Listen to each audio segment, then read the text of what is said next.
नमस्कार, मैं नियाज खान और आप देख रहे हैं एनएमएफ न्यूज। बोए पेड़ बबूल का तो आम कहां से होए। संत कबीर का यह दोहा उन तमाम लोगों के लिए है जो कुछ करने से पहले सोचते नहीं हैं कि इसका परिणाम क्या होगा और अपने निजी स्वार्थ के लिए कुछ ऐसा कर जाते हैं जिसके बाद जब उन्हें पछतावा होता है तो फिर बहुत देर हो चुकी होती है। इसलिए कहा जाता है कि जो बोओगे वही तो काटोगे। खासकर राजनीति के मैदान में ये कहावत राजनेताओं पर फिट बैठती है। आपको पता है कि आजकल ईडी जैसी संस्था बहुत एक्टिव है और जो भी शक के दायरे में आ रहा है उसके ऊपर ईडी का छापा पड़ रहा है।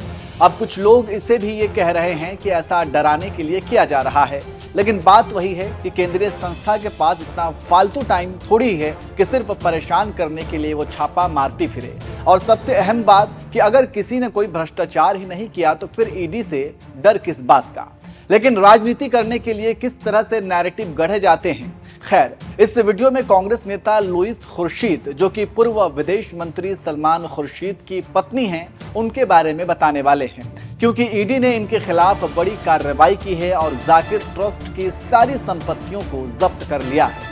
दरअसल कांग्रेस के वरिष्ठ नेता सलमान खुर्शीद की पत्नी लुईस खुर्शीद और उनके 2 सहयोगियों पर निजी लाभ के लिए केंद्रीय सरकार के 71,50,000 रुपए का गबन का आरोप है। ईडी का दावा है कि जाकिर हुसैन मेमोरियल ट्रस्ट को मिले 71,50,000 रुपए के अनुदान का इस्तेमाल भारत सरकार की ओर से स्वीकृत शिविरों के आयोजनों के लिए नहीं किया गया था, बल्कि इसका इस्तेमाल लुईस खुर्शीद और उनके सहयोगियों ने व्यक्तिगत लाभ के लिए किया।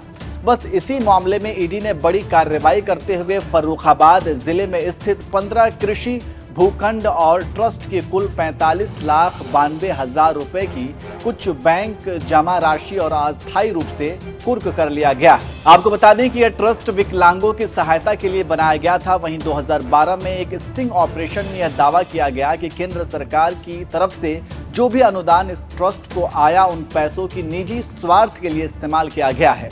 उसके बाद जब यह मामला सामने आया तो फिर कई एफआईआर दर्ज किए गए और अभी भी इस मामले में तफ्तीश चल रही है। चलिए अब आपको लुईस खुर्शीद के बारे में बता देते हैं कि ये कौन है। लुईस खुर्शीद कांग्रेस के दिग्गज नेता और पूर्व विदेश मंत्री सलमान खुर्शीद की पत्नी हैं। इनकी पहचान एक सामाजिक कार्यकर्ता के रूप में रही है। साल 2002 में सबसे पहले लुईस को कायमगंज विधानसभा सीट से जीत मिली थी। उसके बाद साल 2007 में लुईस को हार का सामना करना पड़ा था। साल 2012 में भी लुईस चुनाव हार गई थी। उसके बाद साल 2017 में चुनाव ही नहीं लड़ा था। वहीं 2022 में फिर से मैदान में उतरी, लेकिन फिर से हार गई। इसमें लुईस को सिर्फ 2029 वोट ही मिले थे। तो ये लुईस खुर्शीद का राजनीतिक सफर है, लेकिन अब यही लुईस खुर्शीद पर ईडी ने नकेल कस दिया है और ट्रस्ट की संपत्ति को कुर्क कर लिया गया है। वैसे आप ईडी के इस कार्रवाई को कैसे देखते हैं, कमेंट करके जरूर बताएं।